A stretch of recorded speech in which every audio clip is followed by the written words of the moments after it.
welcome to my channel. Today's video is all about walking away. Why after a breakup, walking away is so powerful and also extremely attractive. It's way more attractive than trying to make somebody stay with you through words or your actions. And I'm going to tell you a little story about what happened with me way back in the day and how I noticed that actual almost tangible change in the person involved when I finally just walked away.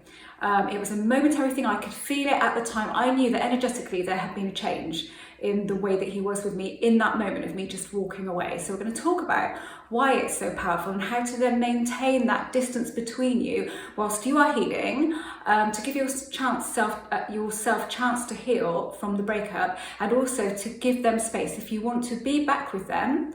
And to how that space, the best way to handle that time when there is this distance between you and you don't have this contact. So this is more of a relationship video than a law of attraction video, but it's an energetic thing, and energetically we all know this is all energy, so it is all works in exactly the same way. It's just that I'm more focused on speaking to you about why walking away is the most attractive thing that you can do in the moment. So whether you are just in the process of a breakup now, it's just happened, or it happened a while ago and you're still not properly letting go of it, this is for you. Okay, so I'm just going to tell you the story about what happened with me. It was a long time ago. It was my first boyfriend. We were together for 5 years and it was coming towards the end of the relationship really. But basically what happened is he met somebody else and he wanted it over, and he was honest with me after a point, and he did tell me that what was going on, and he finished it. But I wouldn't leave it alone. So a week went by, and I mean, I wouldn't really leave it alone because my ego could not cope with it. I couldn't cope with the fact that he had finished it because it was always me that was finishing it. And it knocked me for six, and it really did shock me. And I just thought, no, I'm not having it. I'm just not having it. He's not choosing somebody else over me, and that's that. So I tried to say all of the right things. I tried to do all of the right things. I tried to be what I thought that he wanted. Well, I knew what he wanted me to be, and I'd never been it. So I was trying to be all of that to him, but it had gone too far. When somebody has made that decision that they don't want to be with you anymore, no action you take, no words that you say will change that, will make any difference whatsoever, because energetically they are pulling away from you and you are pushing at them. So it does not matter what you do or say, and there's no point in pretending to be what they want you to be, because you're not that and you can't sustain it anyway. So there's absolutely no point in doing that. It won't make you feel good and it won't get them back anyway. The only thing that might happen is they might feel a bit bad for a while and they might allow you to cling on for a little bit longer, which is what he did with me. And then a week later, I'd been like this all day, and I'd been going up to his house and spending time with him, which he didn't want to spend with me, thinking that I could change his mind. And then he walked me home one evening, a Sunday evening, and I had a sudden realization that I couldn't do this anymore, because I felt when I'm behaving, it's not happening. Nothing is changing. What's the point? And I was kind of hit with that, and I thought I just need to walk away. And so he was expecting the same old from me, like whatever that would have been. And thank God texting wasn't around and mobile phones weren't around, because I'd have been texting him all of the time as well. Poor guy. Anyway, so I just said, okay, I accept it. I accept it's over. And I did. I really did accept in the moment. I was hoping that we'd get back together, but I accepted in the moment. He was moving on, and that was that. And there's nothing I could do about it. And I was hit with the realization that it didn't matter what I did or said. I'd said all of the things that I'd always known that he wanted to hear from me that he wasn't hearing. I'd behaved in the way I knew he wanted me to behave, and it hadn't made any difference whatsoever, because he had got to that point where, no, enough is enough, I'm off. It didn't matter.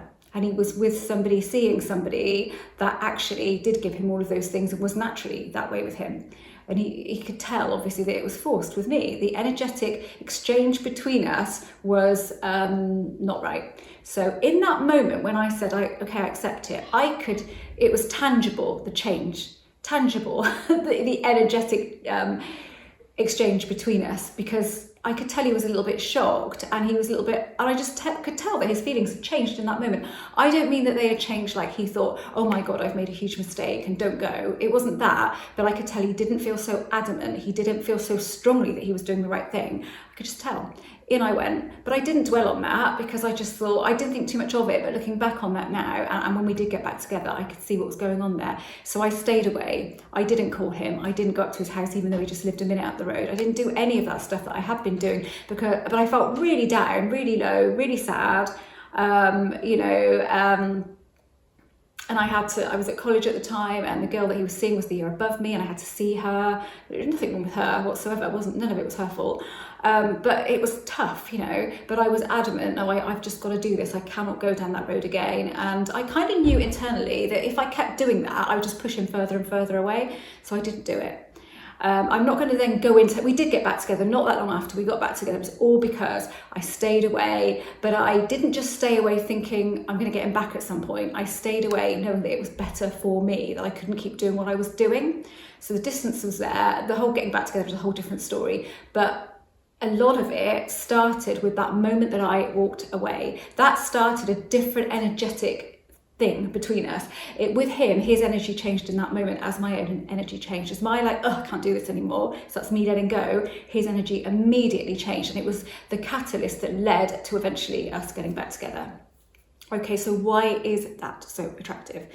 Because you are valuing yourself for a start. Let's look at it as an external thing to start with, even though it isn't, but let's look at it on a rational level. You are showing value, high value, because you are walking away. You're not trying to get them to stay with you. You're not trying to say all the right things and do all of the right things. So immediately you become more attractive than you were in the moment when all of this was going on.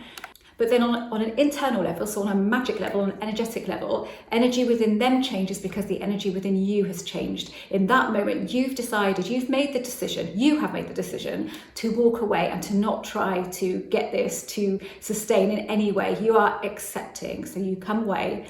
Now, what you don't do then is start planning all of the ways that you can manifest them back in that moment. You have to let the dust settle. You have to let your stuff start to heal and reset yourself, because there's no point in trying to manifest a person back whilst you are still in this energetic state. You have to reset, get back to kind of factory settings and go from there. But we're just talking about walking away now, what that does. So it empowers you, and it also changes the energy between you. So whereas they were pulling and pulling and pulling, they are now not. They are now still. Just see it like that. They are now still, because you have become more attractive by not trying to keep them.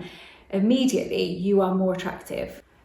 Now you have a distance between you, an actual distance, and it won't feel very nice. You will be scared by it. You will be scared by the fact that you don't have any contact, that they may not come back to you, but you have to get used to that feeling. It's like exposure therapy. Get used to that and it will wane, it will. Knowing that this distance, you see, this is a thing, whether you're talking about the law of attraction or not, it is the no contact rule. You've heard about it anyway. Relationship experts talk about it. Taking law of attraction and manifesting out of the equation, it is a thing. Because when somebody can't see what you're doing, doesn't know what you're doing, doesn't know how you're feeling, they will start to wonder, and there is an air of mystery around you. One great tip that I can give you is this. If you like social media, so if maybe you're younger than me, and you really do post a lot on social media, and you find that you're upping the social media content to get their attention, don't do that, because you get people's attention by not posting on social media. You don't get their attention by posting on it. If you're looking for that sort of way in kind of thing, you won't get it like that. There's two reasons for that. One, that if you're excessively posting and they can see that, they'll know why you're doing it.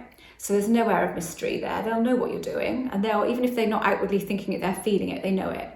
They will instinctively know that you are posting to get their attention. Secondly, there's no air of mystery. There's no wondering what you're doing, because they can see what you're doing. They know exactly what you're doing. So they will not feel that space and that distance as much as you would want them to feel if you want to be back with them. They won't be feeling it if they can see what you're doing on social media, because we think we know what's going on in people's lives, don't we? We don't really. We just see a snapshot of it, but we think that we do. So we may not have seen somebody for a couple of years. It doesn't feel like that, because we can still see them on social media doing their thing, and they will feel the same way with you. There's not, the no contact thing doesn't work so much if you're in their face anyway. Now let's say that they've blocked you, so you're going, oh well, they've blocked me so they can't see it anyway. But you may be posting thinking that people that you know that know them will tell them that you're having this great time, whatever. It's the same thing. You're doing it for attention in some way. So pull back on that. Let's say that you love posting, it's just part of your life and you do it anyway. I'm not saying you should stop that and do that on purpose just to get back with them or anything like that, because if that's not your natural state, then you're going to struggle with that.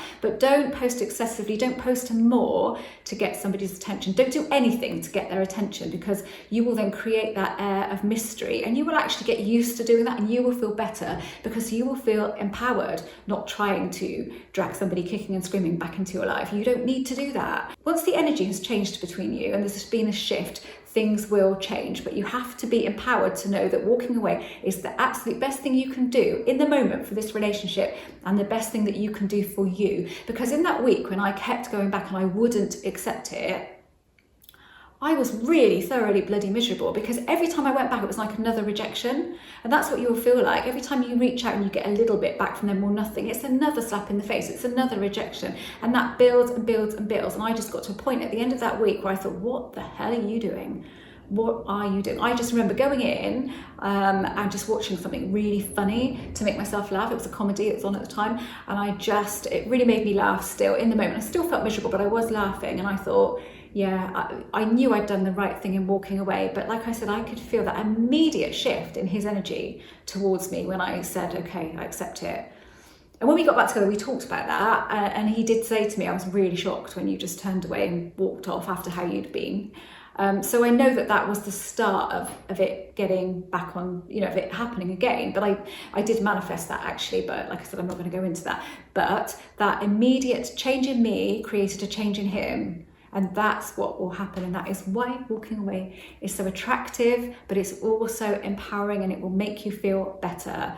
Because nobody wants to feel graspy and clingy. And if you know that you're being graspy and clingy, then they're going to feel that too. That's the energy that they have around you, and that's what they're going to think of you as, graspy and clingy. And that is not good, is it? That they're not going to want you back whilst you are grasping for them and clinging with your arms wrapped tightly around their neck. Not literally, but that's what you're doing internally. It isn't going to happen. That is not going to do anything for either of you. Okay, hope this was useful. This is much more based around my relationship writing, which is what I used to do. I feel like I might do some more of that actually, because I've done that for such a long time. But talking about relationships again really makes me want to get back into that a little bit. So I think I'm going to do that. So it's more based around that. But again, it's all the same thing. If you're looking at manifesting, do it from a clean state. Do it from an empowered state. Don't do it from a desperate state. Right. Thank you so much for watching. If you haven't subscribed to this channel, then I would absolutely love for you to do this. I didn't say, did I? I do write books, right? I am an author actually, and that's what I was before I started a YouTube channel.